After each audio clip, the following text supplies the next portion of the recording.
All right, so welcome everyone, and thank you so much for joining us today for this webinar on guidelines for the management of acute porphyria. These are recommendations from the International Porphyria Network, or IPNET. So first, we are fortunate to have Dr. Manisha Balwani and Hetanshi Naik with us today. Both are on our United Porphyrias Association Scientific Advisory Board, as well as members of our sister organization, American Porphyrias Expert Collaboratives. They are both expert members. And we thank them both so much for being here today to share their knowledge with us. They are also authors on the publication from ITNET, which are the guidelines that this call stemmed from.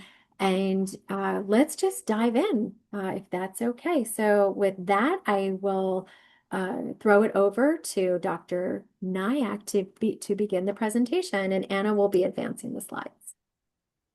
Thanks, Kristen, and happy to be here and see all of you. So like Kristen said, we mean this to be an informal presentation and just to kind of overview the study that was conducted through the International Porphyria Network and like what these guidelines really are telling us, but also where they were stemming from. So the goal with this study at the outset was really to carefully review all of the published scientific literature on the acute hepatic porphyrias and come up with recommendations that are based in the evidence that we have in the literature. And then for things where there isn't a lot of evidence in the literature, based on what is the kind of most agreed upon recommendations from experts. And so, we're going too quickly, back it up. So the group that worked together on this International Porphyrias Network, so that's a European network of clinicians, but also patient advocates across Europe. And so most of the participants on this study were from Europe, but there were also a handful of us from the US and from the American, I'm forgetting the name of our own collaborative, but APEX, who worked with the Europeans on this project as well. So next slide. Okay, so what was like the process that we used to create these guidelines? So the way that we do these types of scientific guidelines is this very structured process where at the outset, all of the members who agreed to be part of this guidelines committee, basically, we met and we came up with terminology that we could basically all agree upon. So that's this first step of just figuring out how are we all defining terms, because there's a lot of variability in how different physicians and different clinicians practice, as I'm sure you're all aware, both within the US and also internationally. So step one was just coming to a consensus on how are we defining things. Like, for example, how are we categorizing recurrent acute attacks? What are we just using as a common denominator for that? And then agreeing on what are the questions that we're trying to answer with this guidelines document. So once we all kind of came to general agreement on that, then we go into the literature. So we do a really, really deep dive into the scientific literature, meaning what studies have been done in the past and what's published that has kind of evidence answering the questions that we're interested in. And then from that, we kind of gather all of these different papers that answer the specific questions we're interested in and look at what does that evidence really say, and come up with basically options for recommendations based on the evidence that we're seeing in the literature. And then what happens is all the experts that are on the committee get a survey that they have to answer on what are the recommendations they would make based on their expertise of seeing people with the acute porphyrias and treating and managing people with the acute porphyrias for however many years they've been doing so. And that process of surveying and refining the recommendations can happen several times until we come to a level of agreement. And that's pretty standard for these types of guidelines. So that level of agreement is when over 80% of people, and that's the committee, agree with that recommendation. And the other element of these recommendations is that some of them have better evidence supporting the recommendations from the literature, from the scientific literature, than others do. So when we make these recommendations, they also come with this kind of level of evidence saying like, this is what we recommend, and it's being based on this really clear study that was done very recently, or this is the recommendation we're making, and it's based on primarily our expertise because there isn't a lot of information in the literature. So there's a lot that kind of goes behind these guidelines and these recommendations that we're making that's based on what we're seeing in the literature. And then also based on kind of that level of agreement of all the people who were on that committee, how many agreed with this final recommendation. So like I said, we are looking for 80%, but that's not always the case. You know, it might be lower, in which case we would note that in the publication of like, this is the recommendation, but not everyone agreed upon it. So there's kind of a lot of specifics behind the recommendations. And so what we're going to review today are, those recommendations that most agreed upon. Next slide. Okay, so let's get into the important parts. So in terms of recommendations for preventing attacks and managing triggers, everyone pretty universally agreed that it's really important to inform people who have a diagnosis of acute hepatic porphyria that there are known triggers of acute attacks and that these should be avoided when possible. And that includes various medications, hormones, alcohol, fasting and dieting are the most kind of well-described triggers. Next slide.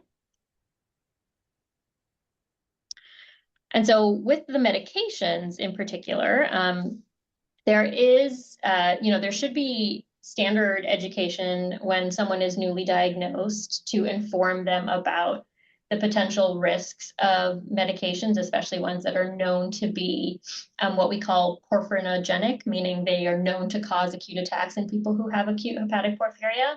So to make sure everyone knows about the drug database, and the link to it is down here below on the slides, where you can basically, enter the name of a medication and check whether it's being associated with causing acute attacks or not. But that in emergency situations, and these are truly, life-threatening emergency situations, if someone really needs a medication that's on that drug, that drug database and has been associated with an acute attack in the past, that medication shouldn't be withheld. Again, these are life-threatening emergencies. In non-emergency situations, where preferable, those medications should be avoided. But if there are no kind of good alternative medications, it certainly should be a discussion with the treating physician, weighing the risks and benefits appropriately. So basically, where possible, try and avoid these medications, but that's, not always possible, just to have a clear discussion with your treating physician, weighing the risks and benefits. Next slide. So then the next question that the group of experts had was about alcohol recommendations. So this is where kind of the consensus landed, was that if someone has been having attacks in the past 2 years, meaning that we're considering that to be like active disease, then the recommendation is that alcohol should be avoided. If there have been no attacks in the past 2 years, then the recommendation is that if someone wants to consume alcohol, they should do so within the guidelines of the World Health Organization, and to not binge drink. And binge drinking is considered 4 or more drinks within the span of a couple of hours. So that should be avoided. Next slide. Smoking was the next question. And so the recommendation is that all individuals, whether they have active disease or not, should try to avoid smoking, as it has been known to cause symptoms in some individuals. Next slide. Okay, weight loss recommendations. So again, this one's broken down by kind of disease status. So for those who have what we're calling active acute porphyria, where they've had an attack in the last 2 years, the recommendation is to avoid all planned weight loss because it comes with a high risk of inducing an acute attack. If someone has a high PBG level, but they haven't had an acute attack in the past 2 years, the recommendation here is to avoid bariatric surgery, but other weight loss methods could be attempted in consultation with their doctor.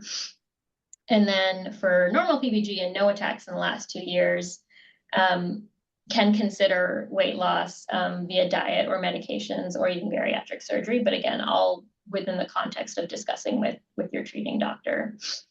And then if you're on givosiran and have been stable on givosiran, meaning no acute attacks in the recent past, again, some weight loss methods can be tried, but to discuss with your physician about individual risk, because there's a little bit more variability and a lot of unknowns with givosiran.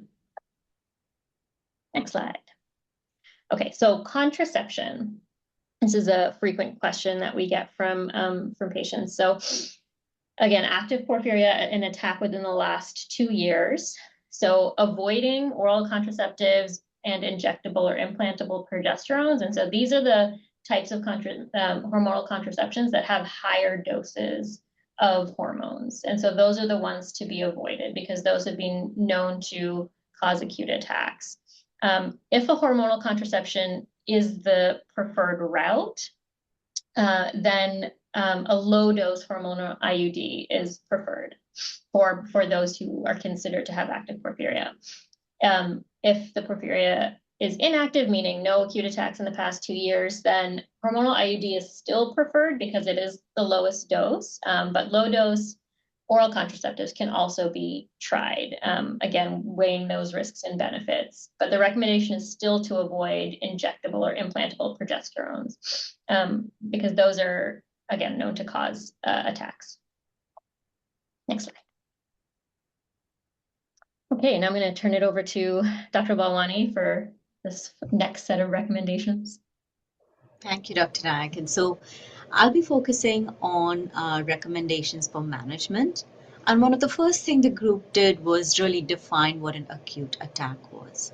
So by the IPNET evidence-based recommendations, an acute attack is when symptoms last for at least 24 hours with significantly increased urine PBG, at least 10 times the upper limit of normal, and at least 2 of the followings: intense pain, nausea, vomiting, or constipation, high blood pressure or high heart rate, low sodium, muscle weakness, paralysis or reduced reflexes, urinary retention, and central nervous system involvement in the form of seizures, confusion, reduced consciousness, psychosis, or posterior reversible encephalopathy syndrome, which is a finding on an MRI scan. So in treating acute attacks, the recommendations were that the preferred treatment for acute attacks is Heman. In parts of the world where Heman is not available or easily accessible, carbohydrate infusions, including glucose or dextrose, may be used in some situations. And they concluded that there was not enough data to recommend givosiran to treat acute attacks. So Heman is a treatment of choice for acute attacks. Low sodium or hyponatremia can be a common finding during acute attacks. The panel recommended that any case of hyponatremia should be investigated and treated appropriately during an attack. So sodium losses could be for a variety of different reasons, and the panel thought that while sodium should be replaced, there should be an investigation into why the sodium levels were low. Next slide. The next section focused on the use of Heman to treat attacks. As mentioned, Heman is the recommended treatment for acute porphyria attacks, and the panel also had some recommendations for administering Heman to prevent side effects. Some of these are already incorporated in many of the sites of the Porphyrias Consortium, which include reconstituting heman with albumin instead of saline, and this makes the heman much more stable and less likely to cause thrombophlebitis. After heman is administered, you typically need a flush with saline to make sure that all of the heman is used and to make sure that the risk of thrombophlebitis is reduced. And they also recommend administering heman through a central line or a large peripheral vein. So a large bore IV in a peripheral vein or a central line. One of the other findings from this panel was that heman is safe to use in pregnancy. There's actually quite a bit of information about safety of heman in all trimesters in pregnancy. Next slide. The next section focused on carbohydrate loading, and the panel recommended that intravenous carbohydrate loading can be used when heman is not available. And again, we're focusing on global guidelines here, and there are countries where heman may not be available or accessible. In that case, intravenous carbohydrate loading can be used, or even in the US when heman is not available or while waiting for heman to arrive. This could be used as an interim measure while waiting for confirmation of an attack by urine ALA and PPG levels. In some cases of mild attack symptoms, carbohydrate loading can be used, or to maintain adequate caloric intake of carbohydrates during an attack if eating and drinking is difficult due to nausea, vomiting, or low appetite. And I think this is pretty standard practice in the US as well. While waiting for heman to be administered, we typically give dextrose, and particularly if a patient is not able to take anything orally, it's important to use dextrose. And they also recommend that intravenous carbohydrates should not be used when a patient has significantly low sodium, because this can actually lower sodium levels even further and can create a dangerous situation. Next slide.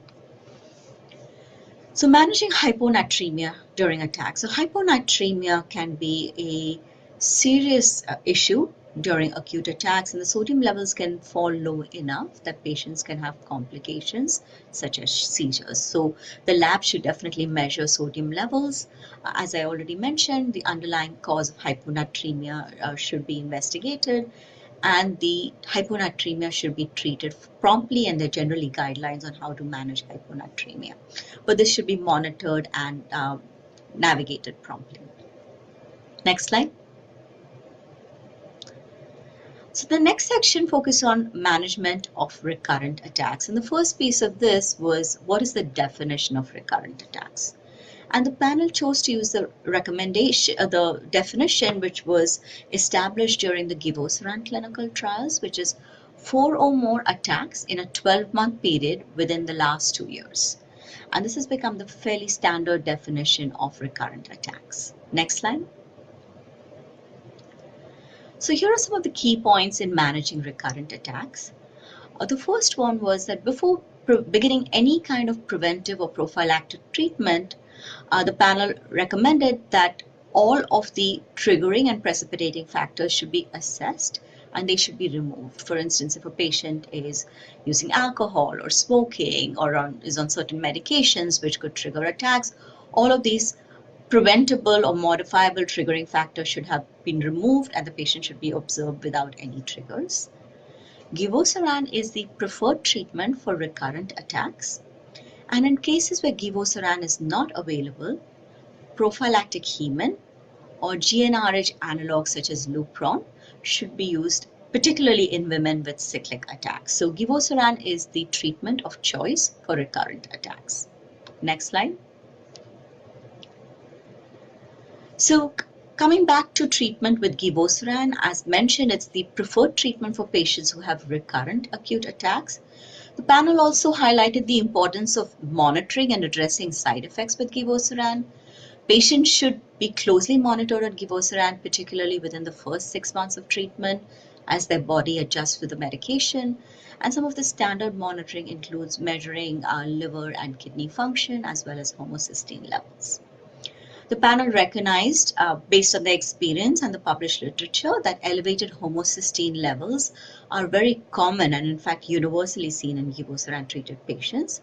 And this can be treated with vitamin B6 or pyridoxine or in some cases with B complex vitamins. The panel also highlighted that safety of givosiran in pregnancy has not been established, and really any woman who's pregnant or trying to get pregnant should be on Heman instead. Next slide. So the next section focused on givosiran use in patients without recurrent attacks, and this was a relatively new recommendation. The panel recommended that givosiran should be considered for some patients who have sporadic attacks if they are at high risk of harm. So that means if somebody had a very severe initial attack and had significant residual symptoms, if the risk of a next attack would really debilitate them significantly, givosiran can be considered in those patients even if they didn't meet the threshold of recurrent attacks. They also said that givosiran is not recommended for those patients who do not meet the threshold for recurrent attacks and are not at high risk. So again, clarifying that the severity of the first attack is very critical. If the first attack is severe and they feel that a future attack could create a high risk of harm, givosiran can be used. But if patients who are not at high risk, givosiran may not be used as first line till we know the patient may have recurrent attacks. Givosiran should not be used in patients with high urine PBG with chronic symptoms, or patients who have high urine PBG and no symptoms. So not for asymptomatic high excretors, but for patients who have recurrent attacks and patients who have sporadic attacks if they're at high risk for harm. Next slide. So the next section focused on prophylactic Heman, and that Heman can be used preventively for those who are experiencing recurrent attacks. Givosiran is not available or unsuitable. And again, unsuitable could be in a situation where somebody's pregnant or planning a pregnancy. The decision to start prophylactic Heman should be made with a porphyria specialist, and Heman should be administered with the lowest frequency that is effective. Usually one infusion every 1 to 4 weeks. So not start with the highest frequency, but start with the lowest frequency that is effective. And monitoring should be put in place for potential side effects. And some of these monitoring would include measurement of iron stores or measurement of liver function. Next slide. So the next section focused on gonadotropin hormone releasing analogs like Lupron. And the panel recommended if givosiran is not available or not tolerated, patients who experience cyclic attacks, these are typically attacks which occur monthly in relation to a menstrual cycle, they can consider GnRH analogs. Important to know that GnRH analogs actually induce menopause while the patient is taking them, and certainly in young patients of the reproductive age, having menopause-like symptoms can be quite debilitating and significant for them. Use of GnRH analogs should be limited to 1 year because they do have the side effect of causing bone density loss, similar to menopausal bone density loss. And in patients who are on GnRH analogs, they need add back estrogen to help mitigate bone loss. But again, when you add back estrogen, there could be a slightly increased risk of attacks. So they're not ideal, but again, they can be used if givosiran is not available or tolerated. And anyone on a GnRH analog should be monitored for bone density loss and other complications. Next slide. So with that, I'm going to turn it back to Dr. Naik to discuss follow-up and testing. Thank you. Next slide. So this was the last block of questions and recommendations that the committee made. So in terms of what should be done at an initial visit with a specialist. So the panel recommended that everyone diagnosed with an acute porphyria, regardless of symptom status, should be offered and evaluated at least once with a porphyria specialist. And this should include detailed education about the condition itself, about what attacks, what can trigger acute attacks, and trying to remove any triggers, trying to help estimate an attack risk, measuring some of those lab tests that are very important, like getting a baseline ALA and PBG, which can help give a risk of having an attack, and then also discussing testing of family members at that first visit. Next slide. And so then at future visits, so the recommendation is that patients with high PVG who have had an attack within the last 2 years should continue to follow up with a porphyria specialist. And that's to review recent symptoms and attacks to make sure, continuing triggers are evaluated and removed as necessary, to review any changes in medical history or medication history that could be relevant, continuing to monitor for attack risk. And along with that goes continuing to measure ALA and PVG over time to help estimate that risk. And one thing to note is that it's more reliable, the urine ALA and PVG, when they are normalized to creatinine. So that's a more accurate read on where the levels are. And then some other long-term things to monitor are kidney function and blood pressure. And then for people over 50, also liver screening for liver cancer, which I'll talk about a little bit more in the next slide. And then also long-term monitoring for other related complications and making sure kind of all the symptoms are monitored long-term. Next slide.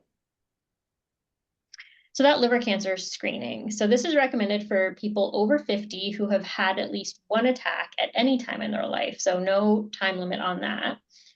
Or they have an elevated urine PVG level that's at least 4 times higher than the upper limit of normal. So they might have never had an attack, but have elevated PVG.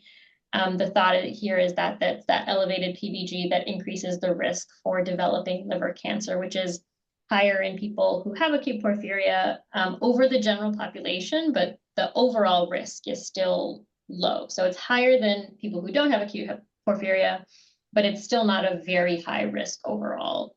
Regardless, people over 50 who have had symptoms or who have high PVG should get this screening.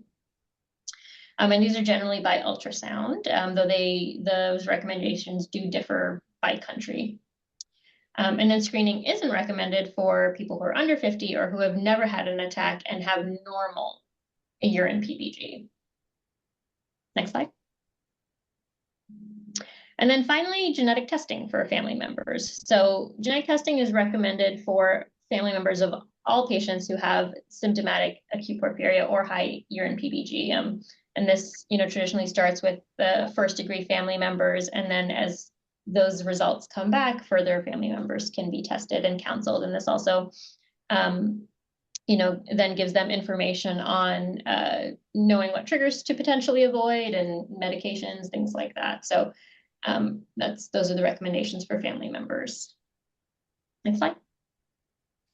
And so this was a lot. There were a lot of different questions and recommendations that the panel came together to discuss and to, like I said, do this deep dive into the scientific literature and see what's there. But as you all know, there's still, many questions that are unanswered that we're trying to get more information on. So what are the next steps? We're always trying to do more research into answering some of these unanswered questions, but the International Porphyria Network plans to review these guidelines in the next 3 to 5 years as new evidence becomes available and adjust recommendations as needed. And with that, we'll move into questions. Wonderful. Thank you, both Drs. Balwani and Naik. So appreciate your reviewing these recommendations with us. We have actually a whole bunch of questions. I don't see many in the chat now, but Anna will keep me updated. I have a whole bunch of questions that were submitted previously, but I'd like to start with if you would elaborate on the testing, the PVG results being normalized to creatinine. Can you explain what that means and why it's important during testing? Sure. So basically, normalizing to creatinine means it's a way of accounting for how dilute your urine is. Mm-hmm. So like if you chug 2 liters of water and then you immediately go to the bathroom after, your urine is going to be quite dilute. And so the normalizing to creatinine is a way of accounting for that and gives a more accurate reading of what your true PVG level is. Okay, great. Thank you. The next question is regarding recurrent attacks and when it's time to go to the hospital. When should you think about accessing Heman? So the actual question is, how can I tell when it's time to go to the hospital, or if it's for a recurring breakthrough, or it is just nerve damage pain? How do we know as a patient community how to differentiate, or can we? So I think, Kristen, this is a very important question for all of our patients. It didn't mention if the patient is on givosiran already or it's a patient who is not on givosiran. I think most of our patients who are untreated on givosiran really recognize when they need to go to the hospital. They see that the pain is building up over days and it gets to a point where it's too severe. We actually do counsel our patients to not wait till that time and actually come in as early as possible in cases where we can even try to treat them as an outpatient. I don't know if I answered the question, but there wasn't enough information of whether it was a patient on givosiran, trying to figure out if that's the right time to go to the hospital or. Right. Yeah, really. The specific question was, how do I know if it's just damage or chronic pain that is existing, or a new recurring breakthrough attack? Let's say it's for someone on gavosterin, given that we're saying breakthrough attack. Yeah, so I think our understanding of this is really evolving. And this has really become a very important question for our patients. And as you know, we had a very robust discussion about this at our recent clinical research meeting for APEX. And we all recognize that this is a very real phenomenon where patients on givosiran who have normal ALA and PVG, at least on follow-up, are reporting these symptoms which feel like acute porphyria attacks. And what are these? And in Europe, our colleagues actually call them chronic neuropathy. So if a patient is stable on givosiran with normal ALA and PVG, they actually treat these patients symptomatically. First, they tend to see these patients and make sure there's nothing else going on. And I really want to highlight that. We also want to consider other causes because abdominal pain and some of these symptoms can be caused by a whole different group of disorders as well. So they carefully evaluate them to make sure there's nothing else going on. But their management strategy for these patients is really to treat them symptomatically. So if somebody's in pain, using a combination of pain medications, if somebody has nausea, treating them with medications to help the nausea or help hypertension. And across these different European countries, they've actually had good success with treating patients with this strategy. I think, in the US, we've definitely taken some time to build up our knowledge of this. One of the limitations we have is many of our patients don't live near centers, so they get treated locally. So it's not really possible to evaluate these patients in real time and get urine ALA and PPG levels. What we have seen in those patients who may have come into centers is mostly the patients actually have normal ALA and maybe slightly elevated PPG levels, but these levels are normal for most part. And so, what are these symptoms? Because they're very real symptoms. And the real answer is we don't fully understand the pathophysiology of these because givosiran is a relatively new medication which has really changed the natural history of these attacks. So, what are these symptoms? Are they neuropathic symptoms? And if so, how do we manage them? I think we have a lot to understand. And one of the outcomes of this clinical research meeting was that we really need a multi-pronged approach to understand this using more sophisticated multi-omic techniques. So there's a real gap in our knowledge. So I think that is obviously very frustrating because it doesn't answer the question of the patient. Should they go to the hospital? Should they get Heman? But I don't think we have enough information right now. And I think the decision to treat with Heman or not really should be made in conjunction with the treating physician. So each individual patient should be assessed by their treating physician, and a decision can be made on how to handle the symptoms. Great response, Dr. Balwani, and I'm pleased that you mentioned the idea that we are working on research. The researcher, the clinicians are coming together and have but also in addition to putting forth these guidelines, have really identified the gaps in knowledge as well and what we should be researching. Absolutely. And I think one of the benefits of that meeting was we had neurologists with expertise in neuropathy and autonomic dysfunction, and we had people with different specialty backgrounds. And I think working together on a subject like this, which is really of critical importance to our patient, is very important. So I hope that we can try to find more information so we can address this in a systematic manner. Thank you. So you mentioned nerve damage, and another question is there anything that can be done for nerve damage? The actual question is, can anything be done for permanent nerve damage? But I think really it's adjusting that question to nerve damage in general, so it's not permanent. Absolutely. And I think before I address the question, I just want to say one of the reasons we say that acute porphyria attacks should be treated right away is to prevent nerve damage. So I just want to highlight that early treatment is very important, and I know that many of our patients go through long diagnostic odysseys, and that can actually lead to quite significant neuropathy. What do you do for permanent nerve damage? There is no real evidence to show that any of these medications can improve permanent nerve damage. With any patient who has neuropathy, they should be worked up for other causes of neuropathy as well. They could have some concomitant factors, and if those can be treated, we should try to treat that. But right now, we don't have any evidence that for permanent nerve damage, can drugs like Neurontin or others help? And that is one of the frustrations with rare diseases.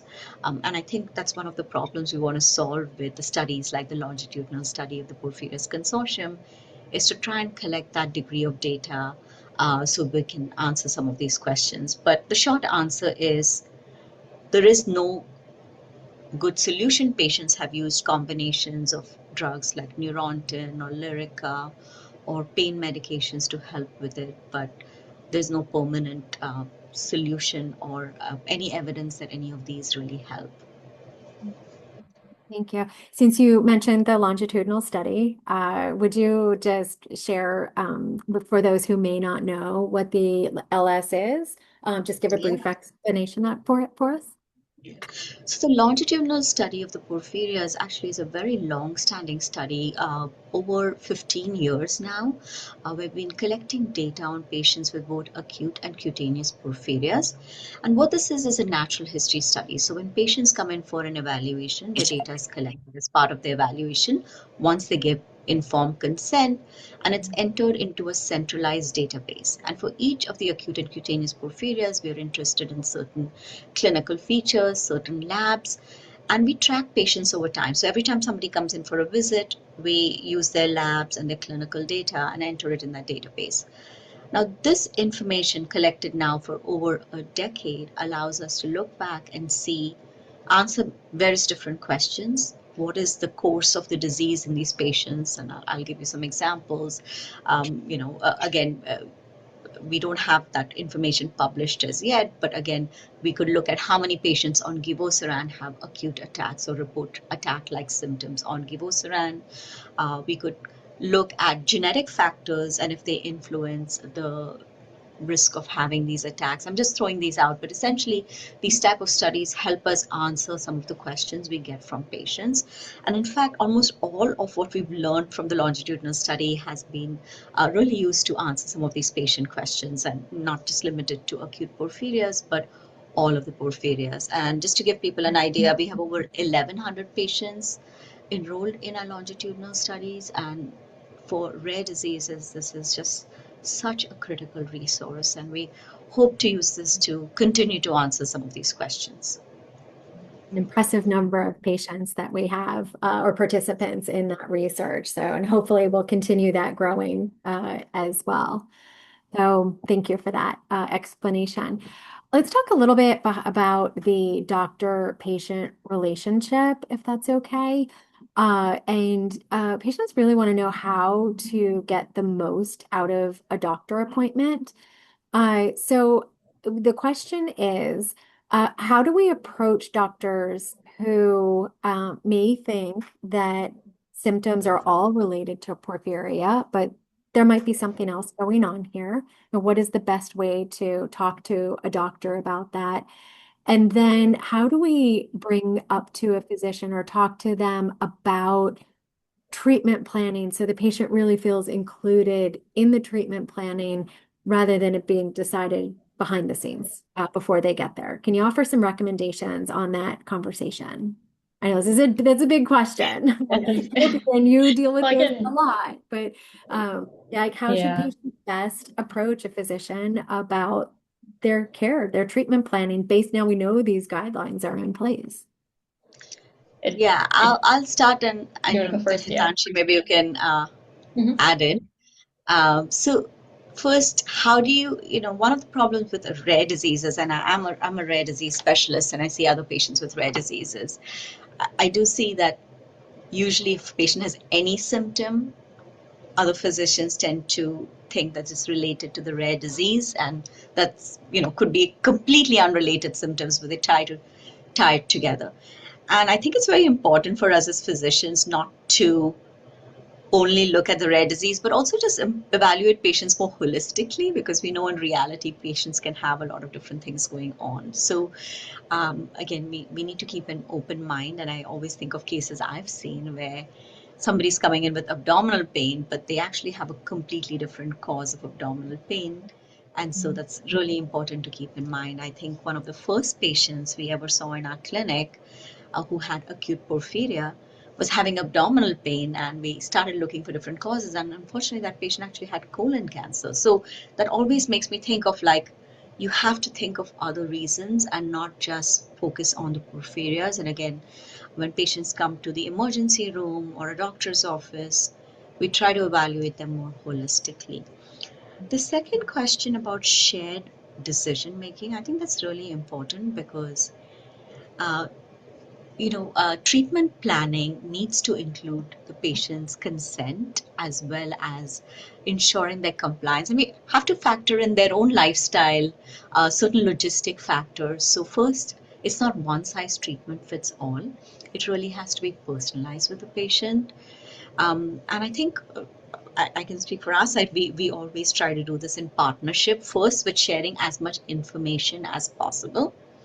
And second, making sure that we listen to the patient's voice, because sometimes patients are not ready to commit to a treatment, or they need more time to think, or they want to evaluate all their options, or they just might be scared of making a big change. So we try to take all of those factors into consideration. And I think the most important thing is to have a good relationship with your treating physician, a relationship of trust. And Hitanshi, go ahead. Yeah. I was gonna take it just from a slightly different angle, which is, if you're lucky enough to live next to a center like Dr. Balwani Center, and that is where you go to receive the bulk of your care, I think you're incredibly lucky. But we know a lot of people live all over the country, and there's not always a porphyria specialist right near you. And so you're going to your local primary care doc or your local hematologist or whoever it is that's close by. And I think in those instances, in for the first question, in terms of like how do you get the most out of that appointment, I think if it's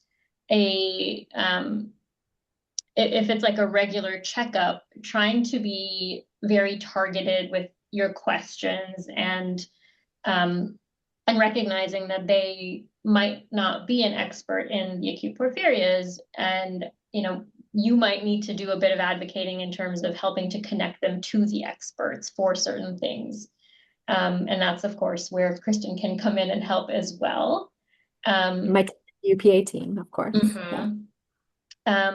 But if it's something that's possible, of even if you live a distance from a specialist, but it's something you're able to go to a porphyria specialist, once every few years, even, that I think will really help, because it also then gives your local doctors someone to reach out to too when they need, they have questions as well. So I think that can also be something that's helpful in terms of trying to get the most out of out of your care team, whether you're, like I said, lucky enough to live next to a porphyria specialist, or whether your local team is a primary care doctor or someone else who maybe isn't an expert but is willing to learn. And I think helping to connect them to UPA or Apex or some of these networks where they can get information to can be helpful.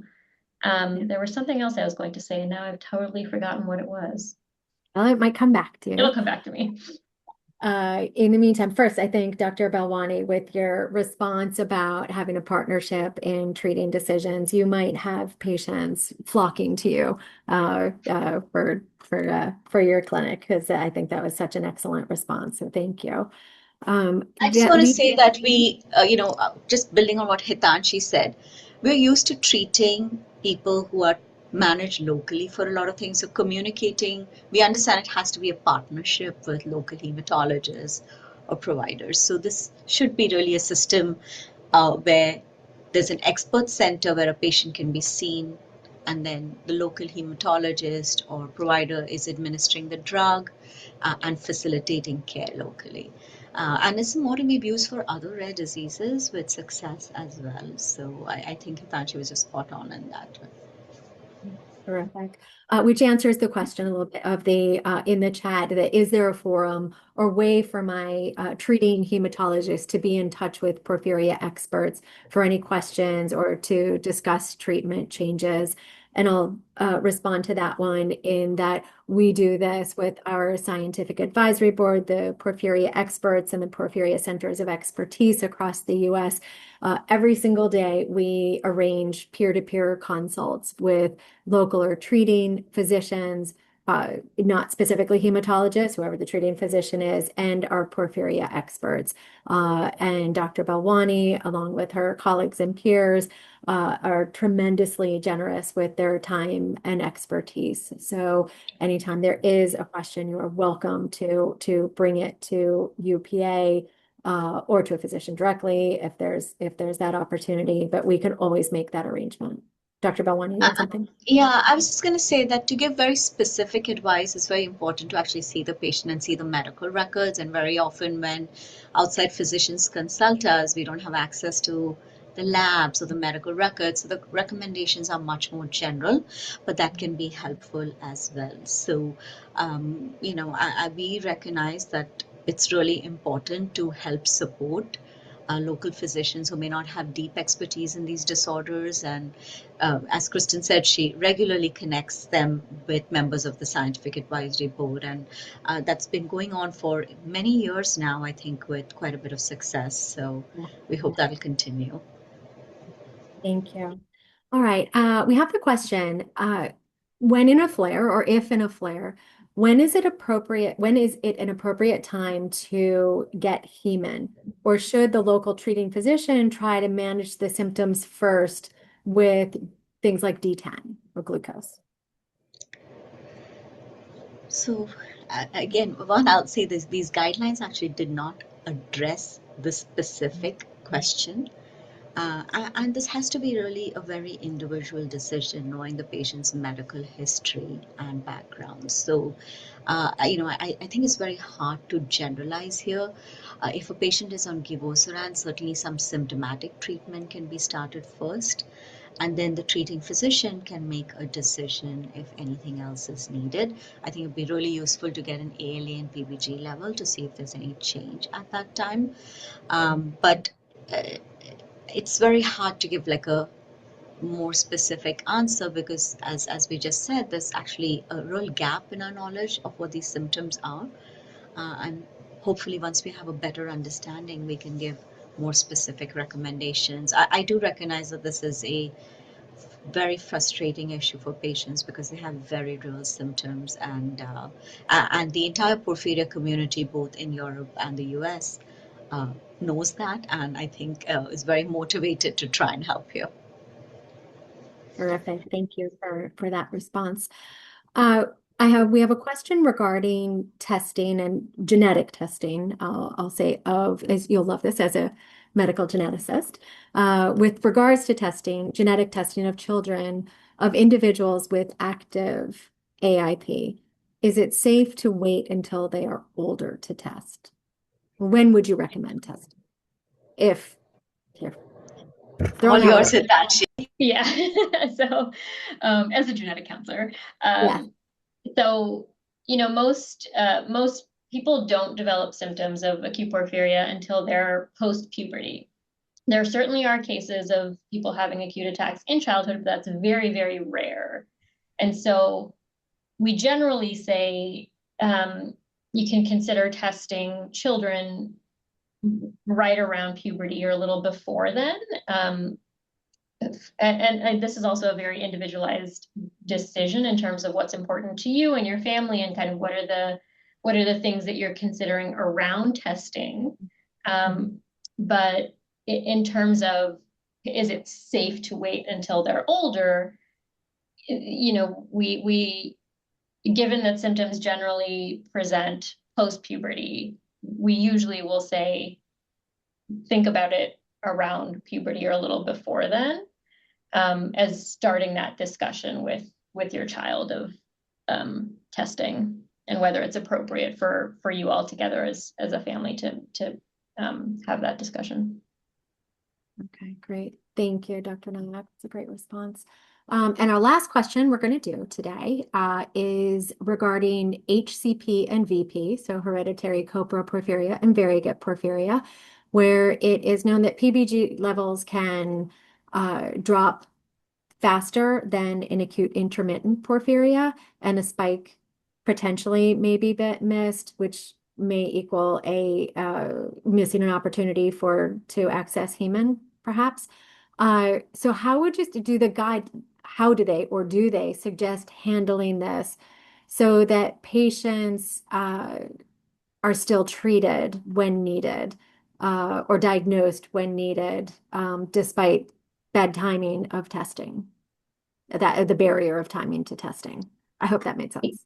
Yeah. So the guidelines actually do not discuss making the diagnosis. These are guidelines that were framed around when someone has a diagnosis, what are the recommendations for management at that point. So in terms of making the diagnosis, urine ALA and PBG when someone is having symptoms is really the gold standard test, followed by genetic testing. Okay. Terrific. I'll Anything add to that add? in HCP and VP, there are you can also do tests like urine porphyrins, not for diagnosis. The diagnosis is urine ALA and PBG, but urine porphyrins or fecal porphyrins may have elevations for a little bit longer. So sometimes these additional biochemical tests can be helpful, but really genetic testing would be a great way to go if HCP or VP is under consideration. And if somebody is having symptoms, they can actually just store a sample of urine as well. So if somebody is having acute symptoms and they're concerned that, by the time they may get to attention, that may not be, the levels might have decreased, you can actually collect a sample of urine, put it in a foil wrapped container, and then freeze it. Again, everybody may not be up for doing all of that, but those that can be stored and tested as well. And sometimes we will have patients come back when they're symptomatic or send us a sample when they're symptomatic for testing. Terrific. We are at the top of the hour. We'll end with that question. And I really want to just give a wholehearted thanks to Doctors Balwani and Naik for sharing your expertise, being authors on this publication along with your international colleagues. It means the world to us in the patient community, the work that you do, the research that you do, and the care you provide to patients. It's absolutely everything to us. So thank you so much for spending your time with us this evening and doing this webinar. You're just my heroes. Thank you. Thanks, Kristen and the UPA, Anna, Myra, and everyone on the team for putting this together. Yes, I second that. Great. Okay. So I would be remiss if I didn't mention a couple UPA upcoming events. Anna, if you would advance this slide, Porphyria Palooza will be upcoming in Kansas City, Missouri, The President's Council, which is our patient advisory board, is hard at work planning the event. It's very exciting. There are travel stipends or travel support available. So please head to porphyriapalooza.com. Lots of exciting stuff that will happen there, starting with a whole game show night the first night. It is also other than just it's I believe a $25 just registration fee. The rest of the event is free to attendees. I would also like to share, Anna, next slide, that we are always available to the patient community, whether it's through a Connect Up, which is our small group meetups we have for all kinds of varied small groups. We also have the opportunity for one-on-one discussions with a trained UPA ambassador. These are members of the patient community who have raised their hand to connect with others when in need. So please always come to us if you feel that a one-on-one call or connection with someone who experiences what you experience would be supportive to you. And then we also have our patient navigator for one-on-one medical support to help navigate whether it's toward a diagnosis, management, to a physician for treatment or connection, like we talked about earlier, for a peer-to-peer support with a porphyria expert. And then we are always on social media. And you can find us in Porphyria Together on Facebook. It's a very active community, and we just are here for you. So two more things. If you want to subscribe to, we send a monthly e-news. To get that, you would go to porphyria.org. On the top right-hand side of the screen is Join Us, so you can sign up there. And then we're always hoping to share patient stories about your journey, as when others read those stories, they both learn about porphyria and they feel less alone in their own journey with their type of porphyria. So we would love to have anyone who would like to share their story who hasn't already. So thank you, everyone. Take care. Thank you so much for being here. If there are any follow-up questions, please send them to info@porphyria.org, or you can call UPI office at any time. And just a final thank you to Doctors Naik and Balwani for giving their time and expertise. You are truly appreciated.